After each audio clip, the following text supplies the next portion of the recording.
Assalamu alaikum ख़वातीन और हज़रात, this is your host Ghazal Ahmed and we are back with some more daily dose of your current economic updates. और आज हमारे साथ मौजूद हैं हमारे senior correspondent mister Shakeel Ahmed all the way from Islamabad. अस्सलाम वालेकुम शकील भाई, क्या हाल चाल है आपके?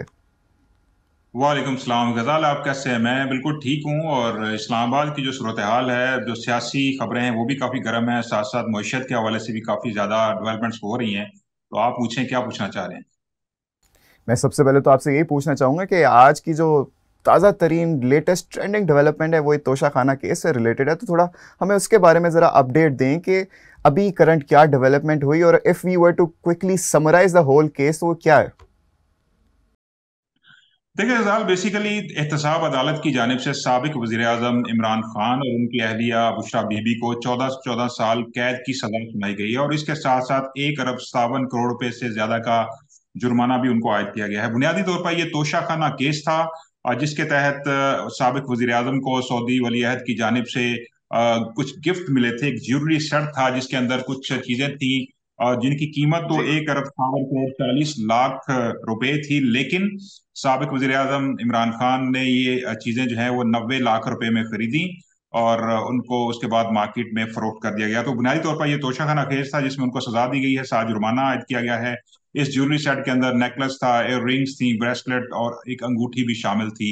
तो ये बहुत कम कीमत पर यानी 90 लाख रुपए में खरीदा गया और उसको बाद में मार्केट में महंगे दामों फरोख्त किया गया। तो बेसिकली एक ये गिफ्ट था काफी कीमती, जो कि सरबराह ने मुमलिकत या वज़ीर आज़म को मिलता है, दीगर उनके हम मनसब या दीगर जो रियासती सदूर हैं या सरबराहान हैं उनकी जानिब से।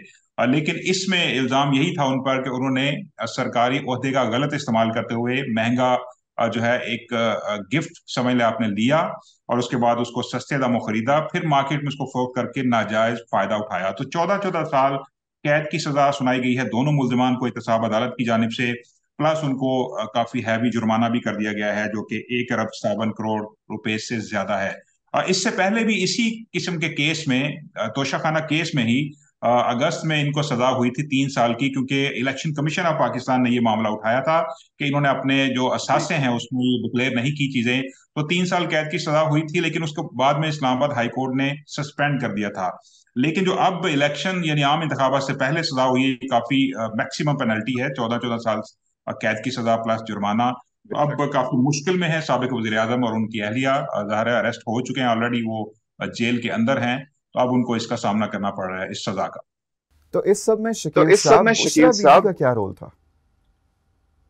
देखिए बुशरा बीबी पर यही इल्जाम है कि वो साबिक वजीर आजम के बिहाफ के ऊपर वो तहाइफ जो हैं वो वसूल करती रही, जो तोशा खाना से निकलवाए गए थे तहाइफ। मजमूई तौर पर 108 तहाइफ थे, काफी ज्यादा बड़ी तादाद है, और उन्होंने 14 करोड़ रुपए मालियत के 58 तहाइफ जो हैं वो अपने पास रखे। तो उनका बुनियादी तौर पर जो किरदार इस सारे मामले में है वो यही है कि जो साबिक वजीर आजम की अहलिया होने के नाते उन्होंने उस सिचुएशन का नाजायज फायदा उठाया, माली फायदा भी उठाया, इंतजामी फायदा भी उठाया, और अल्टीमेटली उन्होंने करोड़ों रुपए कमाए इस सूरत हाल के अंदर। तो इसलिए साबिक वज़ीर आज़म के साथ उनके ऊपर भी इसका इल्जाम था, जो कि बाद में साबित हुआ, और एहतसाब अदालत ने उनको सजा दे दी। अब देखना यह है कि ये वो अपील में जाते हैं तो दोबारा ये सजा जो है वो सस्पेंड होती है या नहीं, लेकिन फिलहाल उनको भारी सजा और जुर्माना हो चुका है, और उनका सामना है इस चीज का। और एहतसाब अदालत की जानिब से ये खुसूसी अदालत की जानिब से सजा सुनाई जा चुकी है, और इस वक्त वो जेल में है, सलाखों के पीछे हैं। चलें शकील साहब, आगे बढ़ते हैं। हमारा एक रिकरिंग टॉपिक रहा है यहाँ पे, हम दो तीन एपिसोड्स में बात कर चुके हैं एफबीआर की रीस्ट्रक्चरिंग के हवाले से। तो उसमें एक हम एक नई डेवलपमेंट देख रहे हैं कि अभी जो हमारी केयर टेकर गवर्नमेंट चल रही है उसने ऐलान कर दिया है कि ना सिर्फ वो उसको रीस्ट्रक्चर कर रहे होंगे बल्कि साथ ही साथ एफबीआर को डिजिटलाइज भी कर रहे होंगे। तो ये सारा माजरा क्या है? अब ये डेवलपमेंट किस तरह हुई? देखिए ये बड़ी डेवलपमेंट हुई है। निगरान वफाकी काबीना ने इसकी अप्रूवल दे दी है, लेकिन साथ और एक इसके साथ साथ एक कहते हैं कि इसको मशरूत तौर पे उन्होंने इजाजत दे दी है, उसकी अप्रूवल दे दी है कि नेक्स्ट जब गवर्नमेंट आएगी इलेक्शंस के बाद, जी। बाकायदा गवर्नमेंट फॉर्म होगी, तो वो इस हवाले से जरूरी लेजिस्लेशन करेगी एफबीआर की रीस्ट्रक्चरिंग, तंजीम नौ और उसको डिजिटलाइज करने के हवाले से।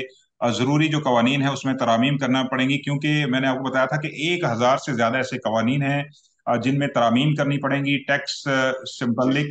तो वो केयर टेकर गवर्नमेंट का इख्तियार नहीं है, दायरा इख्तियार नहीं था, और उस पर सवालात भी उठाए जा रहे थे। तो तो दूसरी बार समरी कैबिनेट में पेश की गई और उसके साथ यही शर्त लगाई गई कि हम इसको अप्रूव कर रहे हैं, लेकिन जो लेजिस्लेशन है उसके लिए साबिक जो नई गवर्नमेंट आएगी उसका इंतजार किया जाए, और ताकि वो लेजिस्लेशन कर सके और एक बाकायदा बिल की शक्ल में पार्लियामेंट के अंदर उसको पेश किया जाए, national assembly senate of Pakistan के अंदर उस पर डिबेट हो और उसके बाद लेजिस्लेशन के नतीजे में ये रिफॉर्म्स पूरी की जाए। लेकिन जो रिफॉर्म्स हैं वो हैं अपनी अपनी नोयत में बड़ी अहम है, क्योंकि वफाकी टैक्स पॉलिसी बेशक। बोर्ड वफाकी टैक्स पॉलिसी बोर्ड बनाने की अप्रूवल दी गई है, जिसके अंदर कस्टम्स का अलग इदारा होगा, इनलैंड रेवेन्यू का अलग होगा, फिर इन दोनों इदारों के ऊपर ओवरसाइट बोर्ड बनेंगे जो कि इनकी परफॉर्मेंस की निगरानी करेंगे।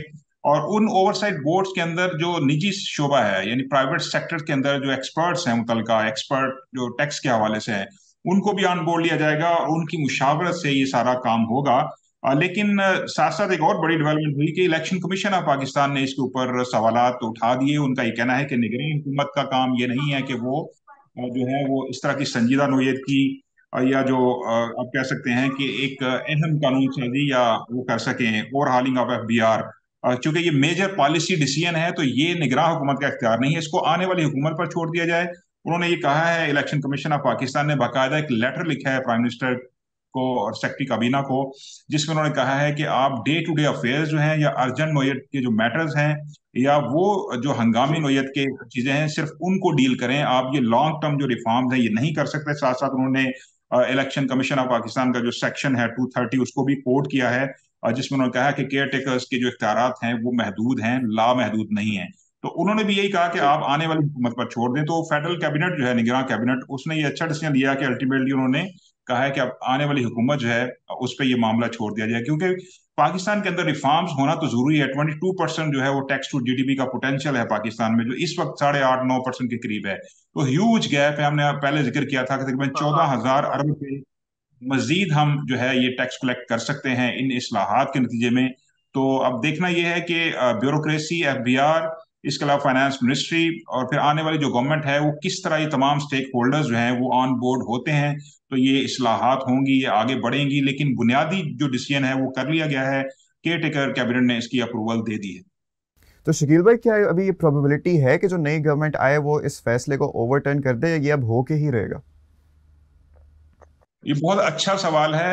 ये बिल्कुल नई गवर्नमेंट जो है जो 5 साल के लिए इलेक्ट होके आएगी उसके पास पूरा इख्तियार होगा कि वो इस डिसीजन को ओवरटर्न कर दे, इसको रिजेक्ट कर दे या इसमें मजीद तरमीम कर ली जाए।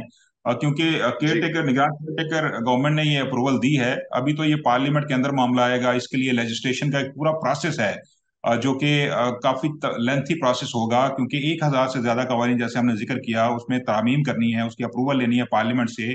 तो ये आसान प्रोसेस नहीं होगा। इसमें तमाम पॉलिटिकल पार्टीज ऑन बोर्ड होंगी जो पार्लियामेंट के अंदर होंगी, एक डिबेट होगी और जी। उसके बाद इस पे अमली जामा इसको पहनाया जा सकेगा, और नई हुकूमत के पास ये पूरा इख्तियार होगा कि इसको आउट राइटली रिजेक्ट कर दे या इसको आगे लेकर चले। क्योंकि at the end of the day जो जो गवर्नमेंट होगी इन पावर, उनका ये पूरा इख्तियार होगा कि वो आगे जाके इन इस्लाहात को आगे लेके चलती हैं या इसमें तरमीम करती हैं या क्या करती हैं। लेकिन एफबीआर की जानिब से ये शर्त नहीं थी, उनकी जानिब से सजेशन जरूर थी कि आप कुछ रिफॉर्म्स करें एफबीआर के अंदर या टैक्स मशीनरी के अंदर, ताकि आपका टैक्स टू जीडीपी बढ़े, आपका रेवेन्यू बढ़े, क्योंकि पाकिस्तान को इस वक्त रेवेन्यू की जरूरत है। उसके लिए कोई भी तरीके अडॉप्ट किए जाएं कानून के अंदर रहकर, जिसमें ये लेजिस्लेशन या रिस्ट्रक्चरिंग ऑफ एफबीआर भी शामिल है।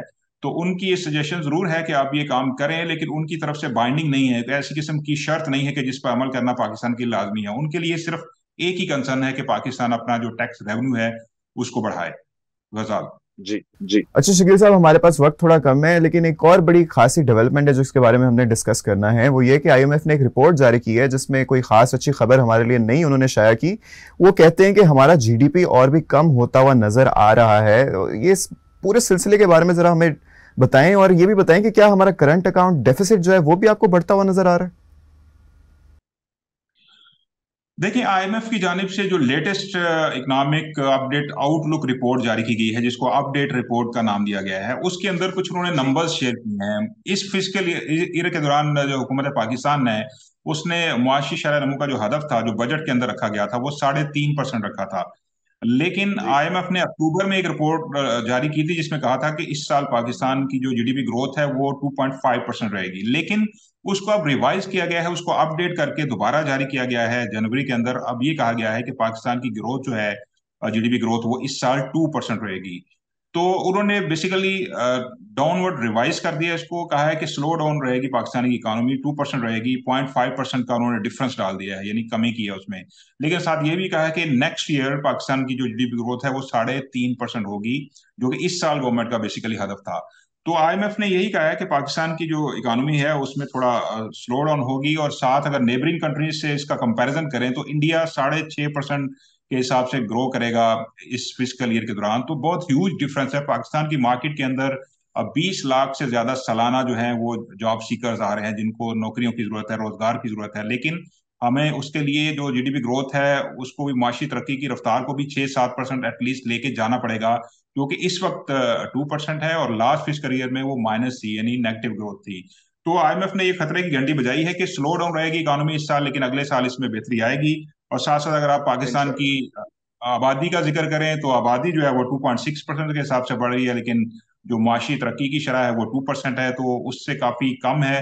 तो इससे अंदाजा आप लगा लें कि रोजगार की सूरत हाल क्या होगी, इकोनॉमिक एक्टिविटी की क्या सूरत हाल होगी। तो पाकिस्तान को ग्रेजुअली इसमें इजाफा करना पड़ेगा, क्योंकि आपका जो एक बड़ा चंक है जो आपके रेवेन्यू का 4.2 ट्रिलियन रुपीज, वो सारा जो है वो डेट सर्विसिंग में जा रहा है। आप सूद अदा कर रहे हैं जी। इतना ज्यादा, जितना आप कमा रहे हैं, जितना आप टैक्स कलेक्ट कर रहे हैं, वो सारा सूद की नजर हो रहा है। तो पाकिस्तान को अपनी इकोनॉमिक एक्टिविटी में बेहतरी लाना होगी, उसके बाद ही रोजगार के नए मौके पैदा होंगे। इकोनॉमिक एक्टिविटी जनरेट होगी तो उसके नतीजे में जो है वो मार्केट खुलेगी। 22% जो पॉलिसी रेट है उसमें भी कमी की एक्सपेक्टेशन थी लोगों को इस दफा, लेकिन जो मॉनेटरी पॉलिसी कमेटी है उसने उसको मेंटेन रखा है। तो अब कारोबारी तबका काफी परेशान है, उनको तशवीश है इस बात पे कि अगर पॉलिसी रेट में कमी आए तो वो कुछ कर्जे ले सकें, कुछ उनके लिए लिक्विडिटी के जो मसाइल हैं वो हल हों, ताकि रोजगार चले, मार्केट के अंदर एक एक्टिविटी जनरेट हो, ताकि रोजगार के मौके भी पैदा हों। तो अब ये सिनेरियो सामने है। आईएमएफ ने अलबत्ता डाउनग्रेड कर दी है पाकिस्तान की जो जीडीपी ग्रोथ की जो फोरकास्ट है। चलें, आबादी बढ़ती जा रही है लेकिन हमारी इकोनॉमी जो है वो ग्रो नहीं कर रही, लेकिन उम्मीद है कि अगले साल ग्रो करें, एंड इट्स अबाउट टाइम कि we start seeing to it and start taking the right steps. So thank you very much Shakeel साहब फॉर योर टाइम टुडे। बहुत बहुत शुक्रिया for updating us all on the current economic updates, and we will be back tomorrow इंशाल्लाह with your daily dose of current economic updates only on Samaa money. तब तक के लिए हमारे चैनल को सब्सक्राइब करें, वीडियो को लाइक करें, कमेंट में जाके अपने सवाल दें ताकि हम कल वही सवाल आपके शकील साहब से कर सकें। तब तक के लिए अपना ख्याल रखिएगा। अल्लाह हाफिज।